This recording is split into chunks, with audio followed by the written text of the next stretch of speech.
What's up, everybody? Now I have another game for you. May I take your order? I believe this is a short game, maybe? Yeah, I don't know. But yeah, feel free to comment down below if you're interested in playing it. It's free. Check it out on itch.io. I check out either Steam or some other game platform to find visual novels in, or just forums. But yeah, let's get started. Alright, I've been filling out a few applications today, and this is the last one. I've been applying to work at restaurants all over. It might not seem glamorous, but I want to see how different places are run. If I want to open my own restaurant someday, it's crucial to see what does and doesn't work. A friend told me I should save my top pick for last, and I should really kick him for that. My hand's about to fall off. It's a pretty ritzy establishment, but comfortable.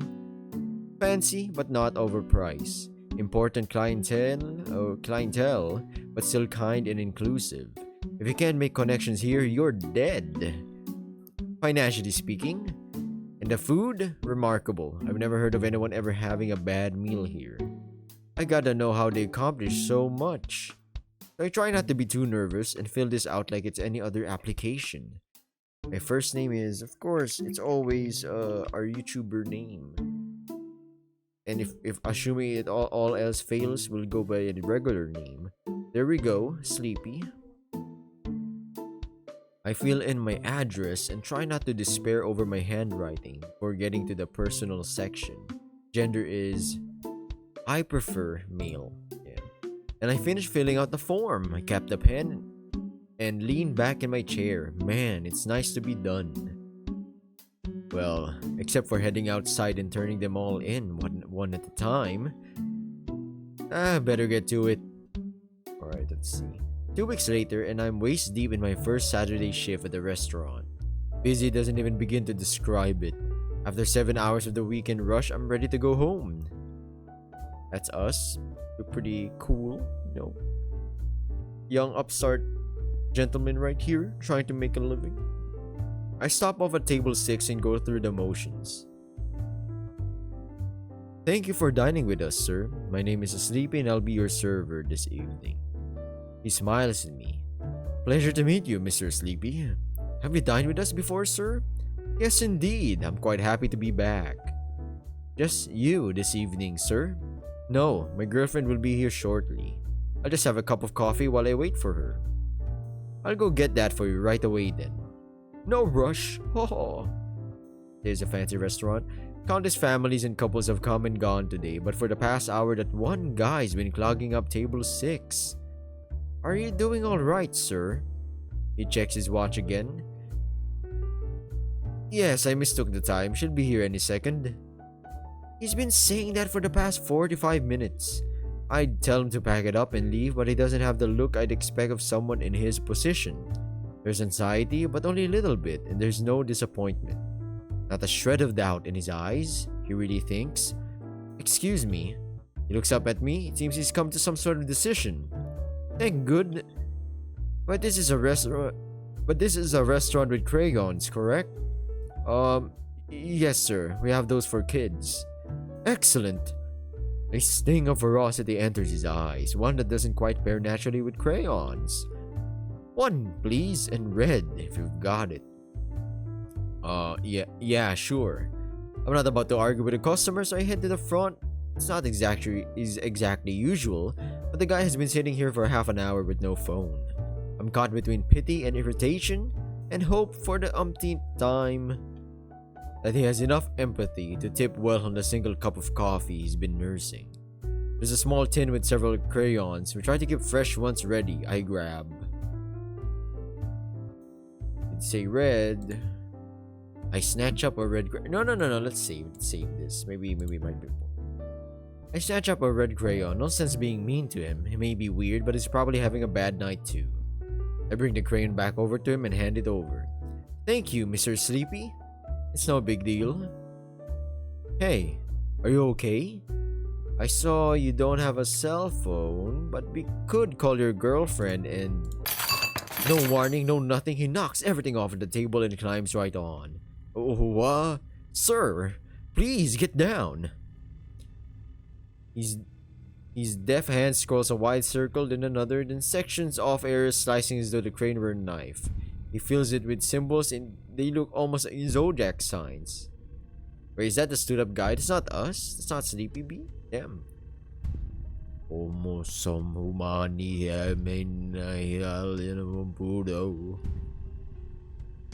It's like I stood up too fast. There's a rushing to my head. There's a pressure like my ears are going to pop. Oh, what's happening? The tablecloth rips and there's a spray of sweet smelling fluid. I leap away from the table as something bursts out.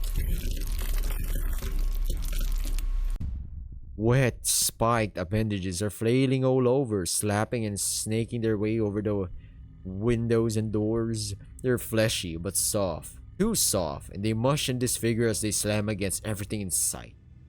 One smacks the hat of another diner, who continues to eat her meal, unfazed.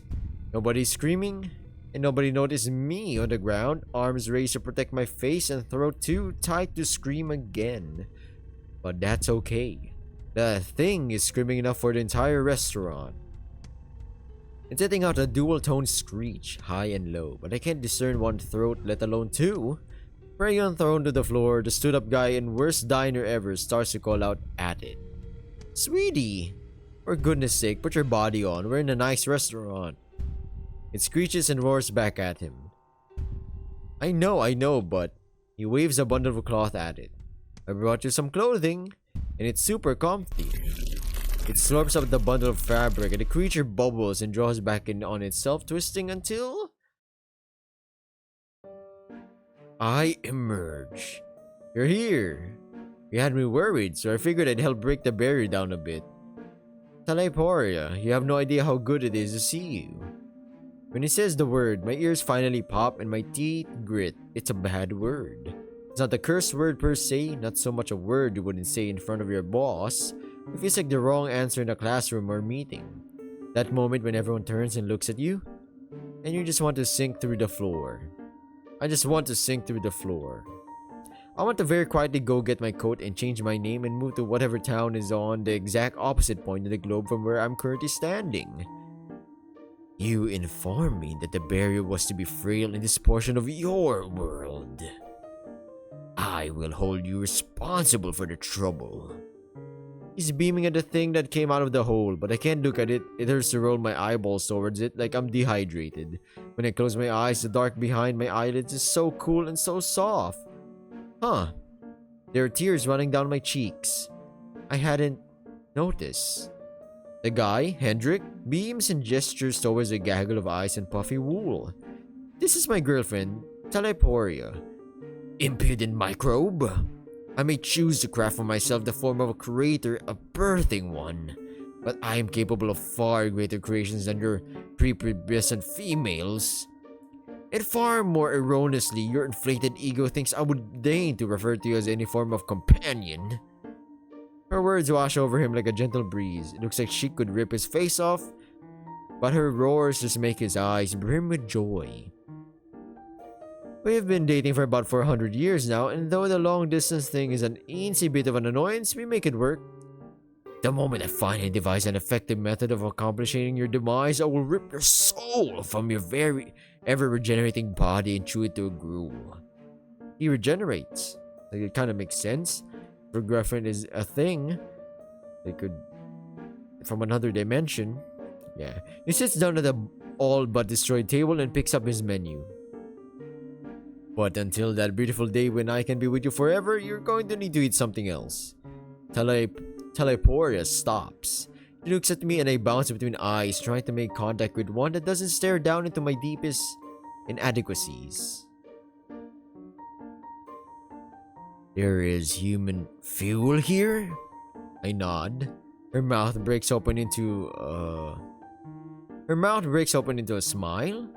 Excellent! You are spared from punishment, Hendrik, if only for the moment. She sits down, but not on a chair. Dozens of her tentacles are still present throughout the entire room, spikes driven deep into the surfaces, blocking all the exits. She settles into one of the squishy appendages, looking pleased. So, then, maybe we should order an appetizer. It's not that I can't believe that this is happening. I have an open mind. But as far as sudden supernatural shifts to my life, I was really hoping for wizard school. Or just a plain old haunting. Some ghosts are pretty cool, right? At least with a zombie or something. I know the rules here. What are the rules with this thing? Do I throw rice on the ground to stall her? Will she attack me if I touch her with iron? I listen to my gut, but I can't make out anything but general foreboding. Demon? You summon demons, so that fits. But I do know. Something doesn't seem quite right about that. Maybe she's excuse me. Oh, I can barely think. But I can at least fall back on one set of rules. I struggle to stutter out the rote reply. Would you like to start off with a soup or salad tonight? The man grins and gives an eager nod. Could I please get the blue cheese salad? And for my sweetie? The Teleporia rolls her eyes and her teeth flash as she cuts in. Hendrik, I've been on enough of these sham dates to know that ordering for your companion is rude. His face falls. But it's been ages since you've eaten any food. You're chewing on the fork right now. He gives him a glare and slowly places the slightly bent cutlery back down on the table. Fine. But before he can say another word, she makes her move. I don't want your advice though. I want the young human to choose for me. Oh no. He sighs, annoyed, but he checks himself before looking at me. I think he knows that she's putting me on the spot. I can appreciate that he's trying to look out for me. I mean, I'd appreciate it more if he could have not summoned some kind of eldritch thing during an already busy Saturday shift. Or at all. I ease my throat open enough to squeak out. Alright, this is important, everybody. We're gonna save this. Alright.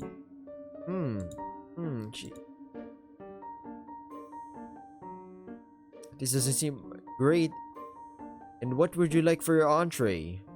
He slams a fist down at the table. My stomach lurches. First, bring me the matter. This physical form requires fuel to sustain itself. Okay, I turn on my heel and fly out of there. An excuse to leave. If there are any kindly extra-dimensional beings looking down on me right now, I would like to take this opportunity to thank them.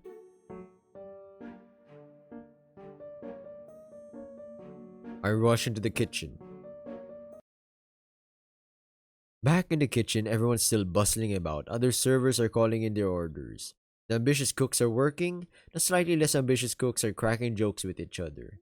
They're as oblivious as the customers out front. I can see my manager discussing some menu changes with the head chef. Hey, does anyone else see what's going on out there?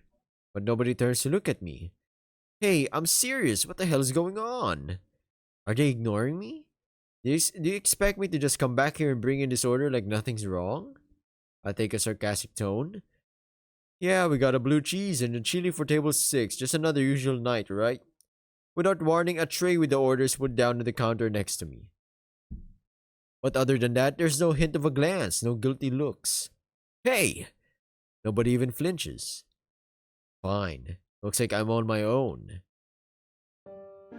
And did I tell you how lovely your eyes are this evening? From your ever-effusive sewer pipe of compliments springs something worthwhile. I made most of them myself, but the eye in the center of my head was my reference object. I couldn't even tell the difference. Your anatomy has gotten so much better since the last decade. It is easier when I have a fresh supply of study materials. So I suppose I can remain here long enough to consume some matter? Let no sentient being claim that I do not repay my debts. Well, that's just one of the perks of the job. Teachers can bring home knowledge. Cooks can bring home food. And surgeons can bring spare body parts back to their girlfriends. I can say with relative certainty that that isn't how it works. If I ever find out this man's last name, I'm never going to his hospital. I serve Teleporia her chili, try not to get too close. Please be careful, it's very hot. Remember, sweetie, that too much heat can injure. Silence, meat garden. I know what to do with volatile heat sources. He flings the scalding liquid across the table and hits Hendrik square in the chest. Ah! He rushes out to the bathroom, face red from pain. We don't serve our soups at a heat that could do permanent damage, but that still has to hurt.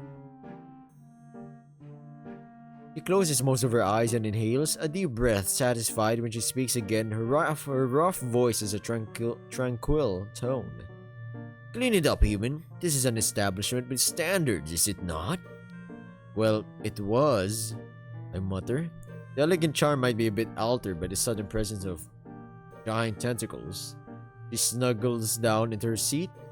This is a gift for your owners. This is a sliver of my true form. Well, it's lovely. Sorry that you didn't like the chili. Apology unnecessary, human. I enjoyed that immensely.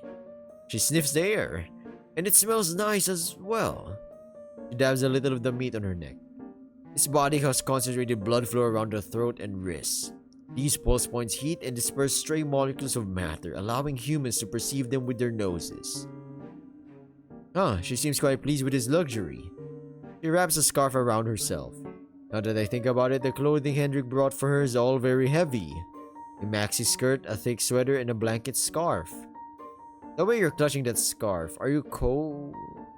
You may not have my scarf, it retains my heat. I will continue to generate and retain heat, and it will belong to me, not you.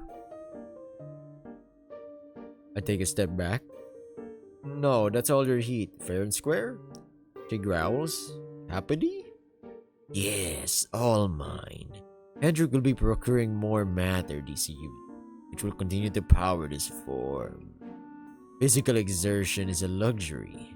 The caloric energy necessary to move but a digit. She lifts one of her own claws. Is precious. I have gone for thousands of years, lying in wait for foolish summoners to tear open rifts and let in the good heat from your world. Talayporia leans down to the table, the edges of the scar trade into her chili. Or at least what's left of it. Is it selfish to be happy that she's disarmed now? I look at the still present tentacles and recalculate that statement. She at least cannot harm me with soup. And that's something. So, human, how do you enjoy generating your own heat? Great.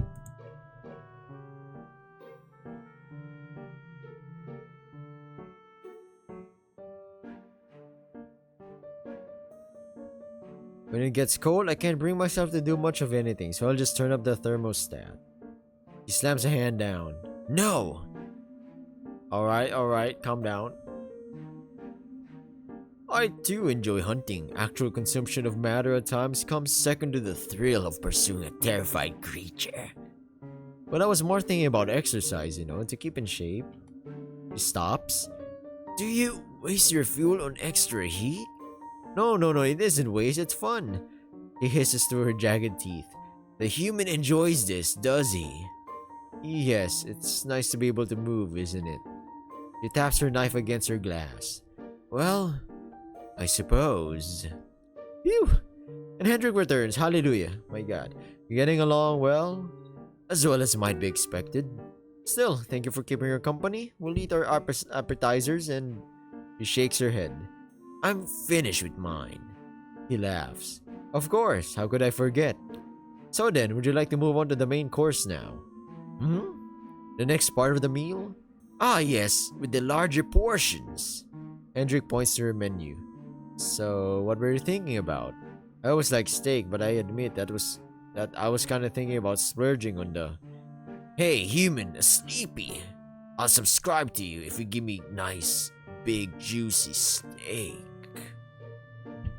I'm just kidding. I snap to attention. Yes, ma'am. Choose, do it properly and wisely, or else I will need to consume something else for my main course. She's staring at me right in the eyes, and her gaze lingers in my mouth. She stares at my teeth and licks her lips. Could she eat my teeth? But I think you would enjoy... She likes heat. She likes... Ooh. Big portions? That's interesting. But she likes the thrill of the hunt.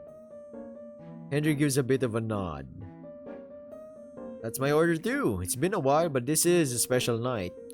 What? At what point did humans discover the joy of consuming live creatures? Wait, she doesn't think I'll serve it to her while it's still No, sweetie, I'm afraid that most of us are still a touch prudish about that sort of thing. But they have a tank here, so the lobster is fresh. F. Nothing is as fresh as squeezing the life from a creature with your jaws. Feeling it writhe and struggle in a fruitless attempt to stave off the icy curtain of death. She's looking straight at my throat. Two lobster dinners coming right up. I rush away as quickly as I can. I try to convince the chef to let me serve one lobster alive. I feel downright ghoulish, but between me and a crustacean, I'm going to defend myself every time. But her reaction is the same as the last time. She prepares the dishes as usual and hands them off to me, never making eye contact or reacting to anything I say. What is this? She lifts up the extra utensil. It's a lobster cracker. You use that to crack open the shell. This is a fair idea, but it's such a waste, Sleepy. You use this on a deceased creature? Well, if food is dead, isn't it easier to consume? She waves a claw at me. Not if you have to crack it open anyway. Yeah, I guess. Yeah. Hendrik is already digging the meat out of his. I like it. It's soothing to have a little tactile activity as part of your meal. Teleporio's claws, or Teleporio's claws slip on the lobster cracker. Eat Shield, how are you employing your tool? Well, you put either end of the metal bit over, raise it up, and demonstrate. He holds the lobster cracker and one leg up, leaning forward so they're close enough for her to get a good look.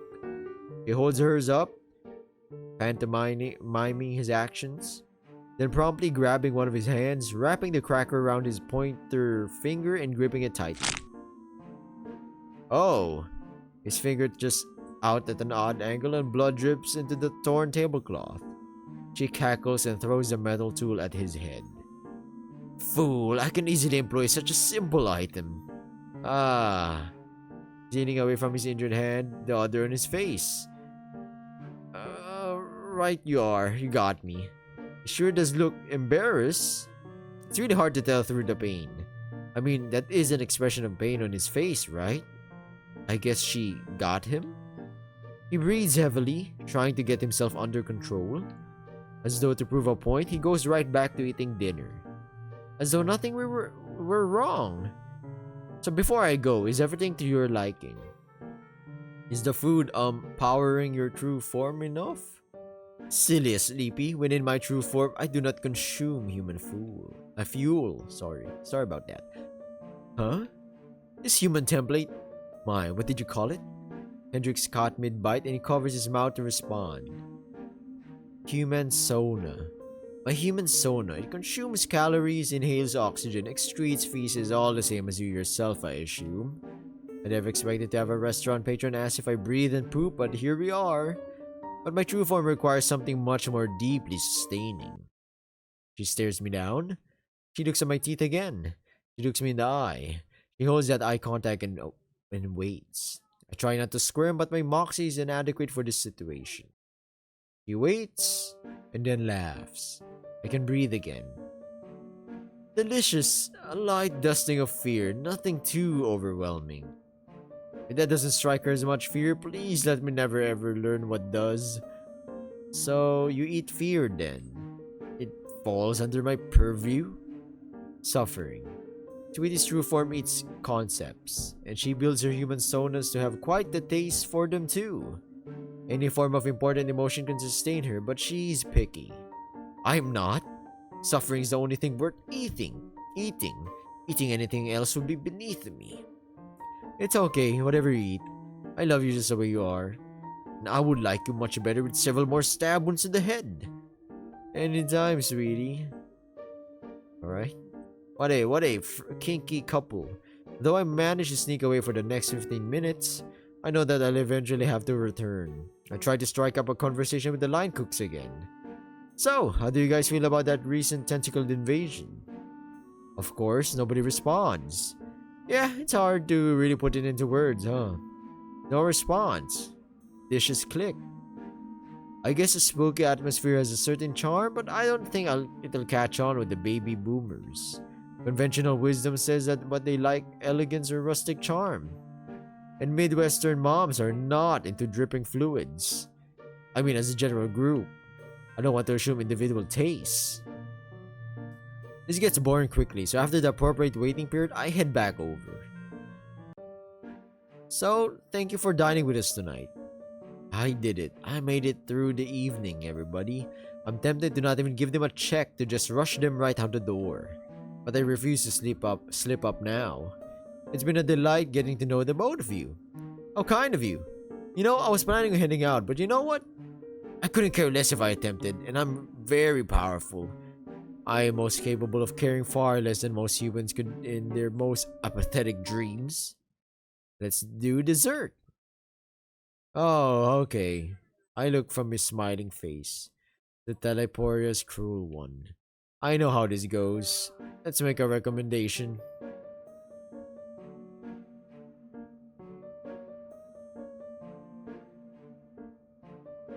Ooh, my goodness. What? Are we impregnating?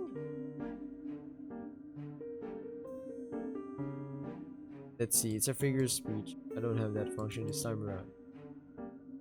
Alright. F it, caution to the wind.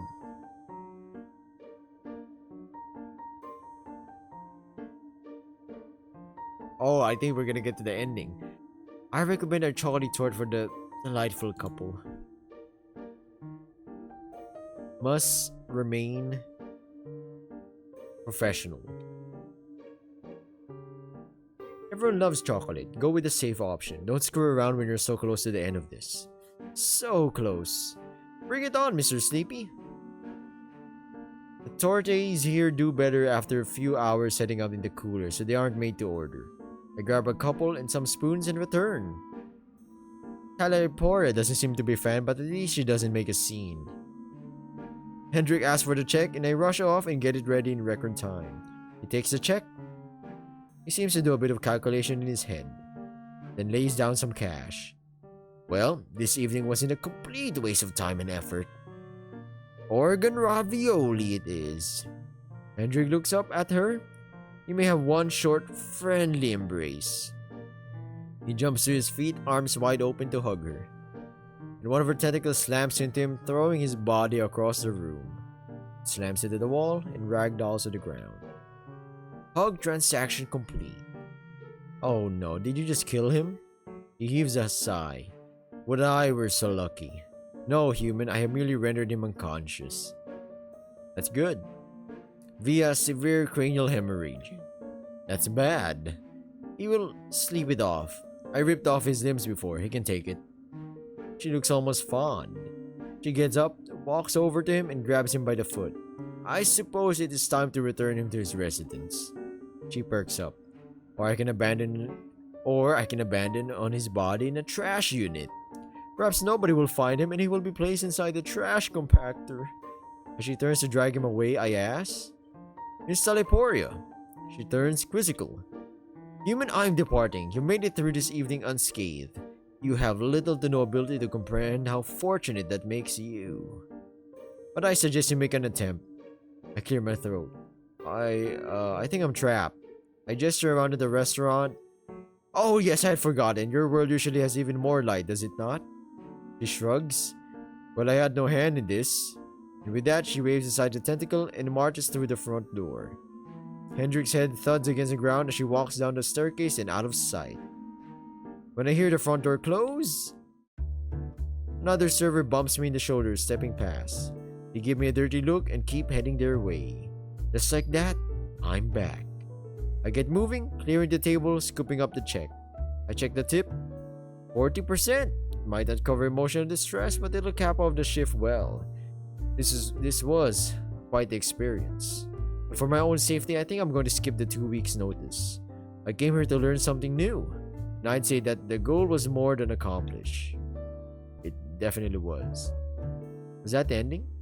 Ending 4, a hug goodbye. Wow, wow, wow. Let's do one more ending, then I'm gonna end this video.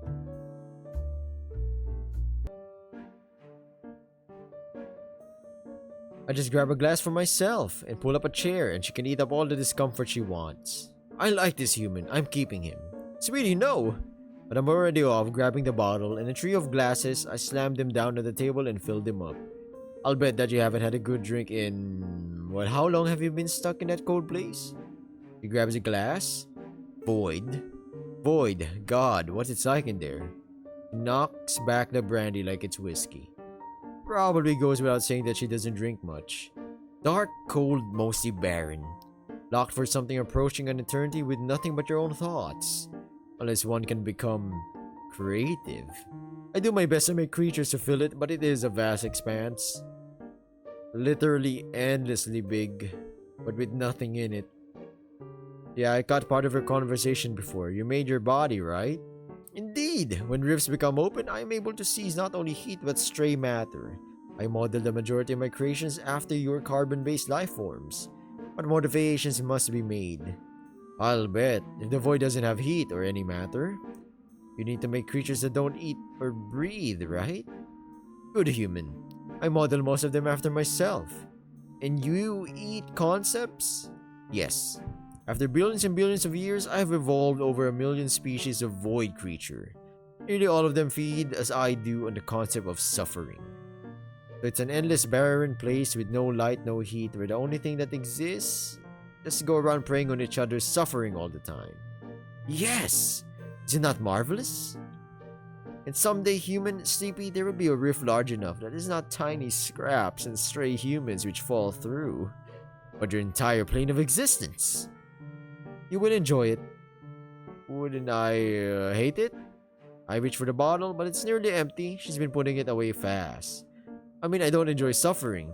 You'd be surprised what humans can get used to. He finally takes a sip of his brandy. I used the wrong English word. A closer translation might be resignation. You would become resigned to an existence saturated with pain. And joy isn't the correct term. Unless you're a disgusting cluster of miswired brain signals. Love you too, sweetie. I know what you're doing, Hendrik. You think if you can keep delaying me with fancy dinners, stolen body parts, gentle words, and rough cool about your life in public, thank you? He places a hand on his arm. That you can stop me. You are as always disgusting but an appealing opponent. And with that, she slumps over on the table, snoring loudly. By now, I can tell. That is a smile on her face. He turns her to the side, brushes her hair out of her face, and wraps her up in her scarf. I'm sorry, Mr. CP. This must have been an awfully difficult table for you tonight. I didn't think they'd give us someone so new. Yeah, the manager didn't warn me that we had special clientele. I was not even close to brief for it. Well, you handled it marvelously. If you'd like to bring us the check, I think it's time to get her home. I nod and clean up the bottle and glasses. So, are you going to lock her up or something? He chuckles. No, this is just a sliver of the entity deep in the void. You can always make another body. But when she recalls the memories and experiences from this one, I want to make sure she knows.